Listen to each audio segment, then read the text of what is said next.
Hey, it's AJ from KINCROME. I'm going to take you through how to use the motion wave sensor on our headlamp here.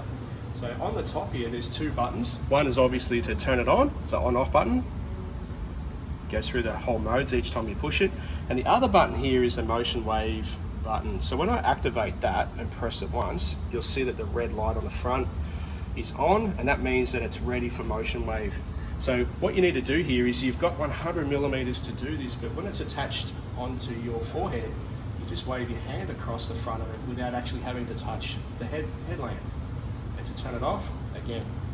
So it's a great function, works from about 100 millimeters out, and it's perfect for things like setting up a camp or a tent when you're late and it's dark and you need both hands, or when you're fishing at night.